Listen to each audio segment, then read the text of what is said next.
So what's up sa mga kahombre ko dyan? Makagago, what's up man na naman niya pala to. At syempre mga kahombre ko, alam nyo na, today is the day kung saan finally atin nang matutunghayan ang the biggest garapal ang muka. Hindi pa man nagsisimula, nagpakilala na. The biggest matandang mandurugas na walang pinagkatandaan. The biggest gumagamit ng mahihirap na mga tao upang magkaroon ng return of investment at magpasikat. The easiest way up there sa henerasyon na to ng vlogging. Walang iba kundi si Frederick Alcaide. Palakbakan ang putang inang yan. Hinahanap mo ba ako sa Facebook? I-follow mo na ako. Ito ang page ko. Besides Sobong International, which was legal at that time, na-involve lang ako sa mga Pagcor-related casinos like Sports Plus PH na with Boss Toyo. Legit yan. Legit yan. At least umamin ka na nagsinungaling ka sa akin, di ba? Nice. Thank you. Si Frederick Alcaide ay isang content creator na merong 285,000 followers sa FB. Wow! Para sa isang walang kakwenta-kwentang influencer ha, mga kahombre ko, walang name. Tandaan nyo to, tandaan nyo, wala talagang name. Pero merong 285,000 followers. I-explain ko yan sa inyo mamaya kung bakit. Ay napaka-crazy. Incredible, mga kahombre ko. Ang mga content na ginagawa nito ay ukol sa pagtitinda nito. Pamamahagi ng libreng kagamitan at mga paggala niya. Okay? Magtataka kayo. Pag tumingin sa akin, akin ka. Pag tumingin sa akin, akin ka. Pag tumingin sa akin, akin ka. Sino ba yan, kahombre? Sino nga ba yan? Yan din ang question ko. Ang hirap din namang sabihin na sino ba yan? Kasi meron 285,000 followers. Alam nyo kung bakit? Dati, nung panahon ko, mga kahombre ko, ang way para sumikat e gawin yung estilo dati ni MG. Yung mandis ng mga sikat na personalidad. Tama? Sa panahon ngayon, hindi na siya nilulunok. Ang nilulunok na ng mga tao yung real talk talaga at syempre awareness at meron dapat matututunan. That's why nandun na tayo ngayon, tama? Ano pa ba yung after nung henerasyon ko? Ito talaga mga kahombre ko, ito yung culture sa video vlogging na hindi nawawala. Ang gumamit ng mahirap at nakakaawa sa video, bigyan mo siya ng worth 2,000 pesos pagkain, damit, or even cash. Tapos, ang balik sa'yo nun, that's almost automatic, mga kahombre ko, na ang balik niyan ay million views. Tapos, straight, magkakaroon ng maraming followers at magkakaroon din na napakaraming nagko-comment na nanlilimos. Yan yung best way ever here in the Philippines to earn a lot of money and fame. Then eventually, pag nakuha mo na, mag-shift ka na. At mapapansin nyo yan sa mga sumikat na vloggers sa poverty corn, na ngayon hindi na nila masyadong ginagawa. Nakakapagtaka rin. Hindi na nila yan ginagawa ng mga sumikat ha, ng mga nakaraan, yung mga poverty corn superstars, no? Hindi na nila ginagawa yung mga legends. Kasi humina na po ang kitaan sa Meta. Ang tunay na pera ngayon nasa YT na lang. Sa Meta, wala na, mga kahombre. Kahit 2M pa o 3M views, doesn't matter. Cents lang ang ibibigay sa'yo. You will fucking pay! Noong March 10, nagkaroon ng isang post si Frederick ukol sa nakasalubong niya na mga katutubo. At nagawa niya itong bigyan ng kanilang mga makakain. Nasalubong namin sila sa kalsada, mga kasamahan nila. So, mabuti na lang, may mga, may sobra pa. Ang daming views ito, mga kahombre ko. Iba. Basta gamitin mo yung mga katutubo, mga aita. Why me? Kung ano-ano, yung mga pulube, yung mga ganyan, mga kahombre. Yan talaga, mga homeless. Yan mga yan, pag ginamit mo sa vlogging mo, from beginner, magiging legendary ka agad. Ang bilis ng leap mo dyan, mga kahombre ko. Lalo na yung return of investment nung unang panahon. Okay? Ngayon, hindi na. Nagulat nga siya eh. Nagulat nga tong tao na to na bakit daw ganun lang ang kinita niya. Di ba? Mas marami siyang ibinigay. In short, hindi dahil sa gusto niya, kundi kailangan niya tong gawin. Oh my God! Oh my God! Sa naging resulta ng video, nagawang magreklamo ni Frederick noong June 4. Dahil sa 2 milyong views, ay kumita lamang siya ng $1.87, 104 pesos. Marami-rami yun. Oh my God! Kita-kita dito! 2 million views, ito lang ang kinita. Grabe na ito. Nakakadismaya nang gumawa ng content. Gumagastos ka, inuubos mong oras mo, kagagawa ng content, pero ito lang ang kikitain mo. Ikaw, gaganahan ka pa ba na ipagpatuloy? Paano na lang yung mga content na wala pang 1K views? Itong aking nga million na pero yan lang ang kinita. Wow! Sa sobrang pagkabigo nito, nagawang i-post ito muli ni Frederick noong June 6 ng ikalawang beses at sinabing baka sumuko na ito sa ginagawa niyang content. Wow! Oh, wag ka sumuko, Frederick! Ipaglaban mo! Ipaglaban mo ang iyong kagaspangan! Sabi po sa mga comments, mga kahombre ko, ito nakakatawa, sobrang lap trip. Na-detect ni Meta na kaya ka tumutulong kasi naghihintay ka ng kapalit. Para sa katutubo, pero hindi tumubo yung video. Poverty porn. Mission successful. The more mahirap on cam, the more earnings you have. 3K tulong mo, 10K ROI. Repeat, equals paldo. Dati yon, ngayon hindi na.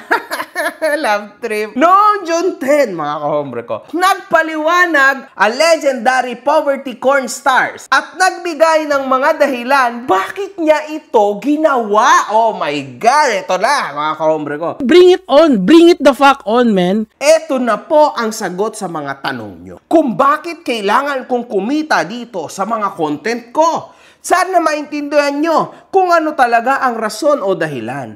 Pakiintindi pong mabuti ang nilalaman ng video na ito. Ipapaliwanag ko sa inyo, himay-himayin natin mabuti para maintindihan ninyo kung bakit kailangan naming mga vlogger ang kumita dito. Number 1, walang vlogger na hindi naghangad na kumita dito. Pangalawa, pinili ko pagko-content sa pagtulong dahil para makatulong ka sa iba. Ngayon kung bakit ako naghahanap ng kapalit ng sahod dito kay Facebook sa mga content ko, saan naman kami kukuha ng itutulong namin sa ating mga kababayan na naghihikahos sa kahirapan at umaasa sa amin? Saan naman kami kukuha kung hindi galing din po sa panonood ninyo? Hindi raw bukal sa kalooban namin yung pagtulong dahil naghahanap kami ng kapalit. Mindset kaibigan. Ano ka ba naman, Frederick? Sino ka ba upang maghintay ng tulong sa iyo ang ating mga kababayan? Una sa lahat, mga kahombre ko, 50-50 chance, meron o wala. Ano pang hinihintay mo? Tumalpak at mag-register ka na. Nasa comment down below. Hindi naman masamang tumulong. Lagi ko yung sinasabi. Sino ba naman nagsabi na huwag kang tumulong? Tanggalin mo yung charity na yan, di ba? Tangina gago. Pwedeng tumulong pero dapat bukal sa iyong kalooban. Parang sa politics lang yan. Netong nakaraan, tumanggap ako. Kasama si Nico David, tumanggap kami. Sinasabi ng mga tumatakbo, nandito ako kasi kailangan ng ating mga kababayan ng tulong. well, ang sagot ng mamamayang Pilipino dyan, Pwede ka naman tumulong kahit hindi ka tumatakbo. it doesn't matter kahit piso man ang ibigay mo o 1,000, same yon, tumulong ka pa rin. Kaso, sa mga tulad mong gahaman, hindi enough ang piso. Ang kailangan mo 10,000 hanggang 15,000 para may ROI ka. This is not a job, Frederick, for your information. Ito ay pagbubukal mo at pagbubukas mo ng loob sa mga taong in need. I am not an indigent. Kung kailangan mo palang kumita, no, para may maibigay ka sa mga tao, tama? Ibig sabihin nun, hindi na to charity. Ito trabaho na, tama? Tanggalin mo yung charity na yan, di ba? Hindi ganun yun.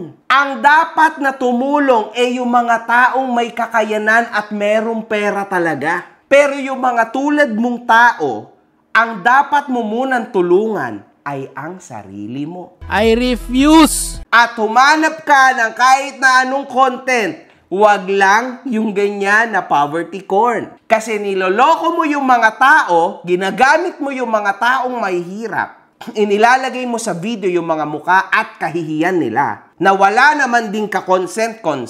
May pamilya yung mga yan. Malay mo yung mga natulungan mo pa na iba. Akala mo mahirap pero mamaya yan, may mga pamilya pala sa abroad yan. Ipinost mo, nag-billion views, pwede ka pang kasuhan ngayon. Kasi hindi mo naman talaga alam ang tunay na buhay ng mga yan, ng mga tao. You are actually automatically judging them kung ano yung itsura nila straight away. Ano na, mahirap na agad yan. Sige, tulungan natin para meron na tayong content at pang video. You don't know? Di mo alam yung mga tao. Kung ano nangyari, ano ba akala mo? Yan lang yon? Extended ang pamilya ng mga yan. Tapos samantala, isang beses mo lang sila tinulungan. Samantalang ang balik sa'yo everyday. Kasi sa araw-araw na lumilipas at naka-up ang video mo, araw-araw din niyang kumikita, mga kahombre ko. So in short, ginamit mo everyday yung video na yon and somewhere down the line sasabog yun. Hindi mo masabi kung kailan pero somewhere down the line sasabog yun. So yung return of investment mo sa isang simpleng video kung saan binigyan at pinaunlakan mo sila ng 2,000, 3,000, 4,000, talagang 5 times or 10 times ang balik niyan sa'yo kasi everyday mo silang pinagkakakitaan. Yan ang motibo ng magaspang na ito. Kaya niya yan ginagawa. And isa pa, Kapag hindi mo ginawa ito yung pagtulong, sa tingin mo, sinong tutulong sa kanila?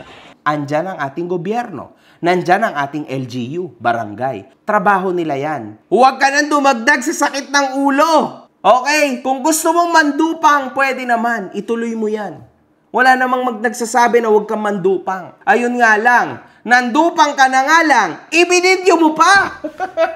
Ikinuwento mo pa sa mga tao ang kadupangan mo. Palakpakan na putang inang yan. Akala siguro yung napakadali yung ginagawa namin. Akala nyo siguro easy money kami.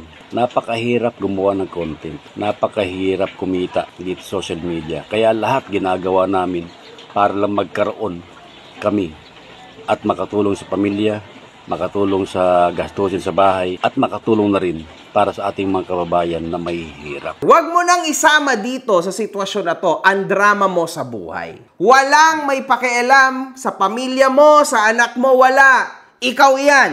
Trabaho mo yan bilang padre de pamilya ka, okay? So, hindi mo na yan kay para isangkalan dito kasi everybody has their own problem. Wala yan. Ang pinag-uusapan natin dito, ang argumento natin, yung ginawa mong kabulastugan. So, now, meron kang anak, meron kang pamilya, trabaho mo yan na napanatilihin na masaya at maayos masaganang pamumuhay nila. Pero hindi sa ganitong paraan. Ang paraan yung mas maayos na content. Pwedeng nagre-review ka tulad ng ginagawa ko. Pero yung tumutulong ka sa mga indigenous people kuno na wala ka namang idea. Tapos ngayon, nag-e-expect ka ng return of investment. Malaking kalokohan yon. Plus sa Meta ka pa nag-aabang. Nagrarant ka pa sa Meta. Mga ipokrito! Hindi ganyan mapapansin, sino ka ba? Ganon talaga. No chance, man. It's over.